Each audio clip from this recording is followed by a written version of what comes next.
आपण पाहताय महाराष्ट्र अनलिमिटेड आणि आता पुन्हा एकदा काही बातम्या पावसाच्या।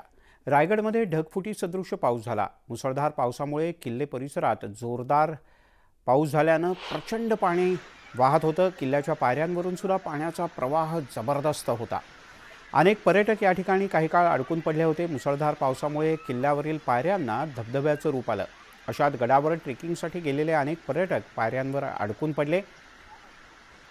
हे पर्यटक कसे बसे आजूबाजूला धरून पाण्याच्या प्रवाहात वाहून जाण्यापासून स्वतःला वाचवत होते।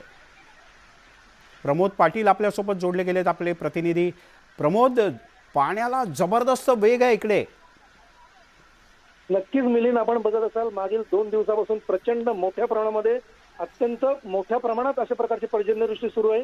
कोकण किनारपट्टीवर त्याचा जास्त प्रमाण जाणवतोय आणि त्यातलाच एक पावसाला म्हटला की पर्यटकांना चुणूक लागते ती अशा प्रकारचे गड किल्ले किंवा धबधब्यावर जाण्याची। मात्र अशा अतिउत्साही पर्यटकांना ते नाहक अशा प्रकारचा जास्त पावसाचा फटका बसतो। त्यातलाच फटका म्हणावा लागेल की रायगड किल्ल्यावर जे पर्यटक गेले होते, प्रचंड मोठ्या प्रमाणामध्ये पर्यटक या ठिकाणी होते आणि वरून जो पावसाचा धबधबा जो पायऱ्यांवर आला तो सांभाळताना त्यांच्या नाकी नऊ आला आणि अत्यंत आपण बघत असाल थरारक दृश्य आहे ती की अशा प्रकारचा धबधबा अत्यंत वेगाने येणारा पाणी जो होता तो सावरताना प्रत्येक जण आपल्या हातामध्ये हात घालून होता।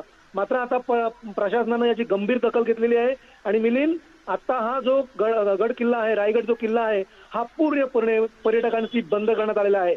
आजपासून हा रायगड किल्ला पूर्णपणे बंद असेल। पुढील सूचना होईपर्यंत कुणीही तिकडे जाऊ शकत नाहीये। तिथे पोलीस बंदोबस्त ठेवण्यात आला, बॅरिकेड लावण्यात आलेले आहेत। त्यामुळे पडणाऱ्या पावसाची ही जी जाणीव होते आणि ही जी काही थरारक दृश्य बघतो आपण, हे पर्यटकांच्या जीवावर बेतणारे आहेत, याचीच गंभीर दखल आता प्रशासनाने घेतलेली आहे आणि हे गड किल्ले पूर्णपणे हा रायगड किल्ला आता बंद करण्यात आला। मिलिंद, तुर्तास धन्यवाद या सगळ्या सविस्तर माहितीबद्दल प्रमोद। तिकडे रत्नागिरी जिल्ह्यातल्या प्रसिद्ध अशा मार्लेश्वर या ठिकाणचा धबधबा पावसामुळे आता पूर्ण क्षमतेने प्रवाहित झालाय। अगदी धबधब्याचं रौद्र रूप आपल्याला पाहायला मिळतंय। मार्लेश्वर या ठिकाणी मोठ्या प्रमाणात भक्तांची वर्दळ असते, पण धबधब्याच्या मुख्य प्रवाहाच्या परिसरात जाण्यासाठी मात्र पूर्णतः बंदी आहे।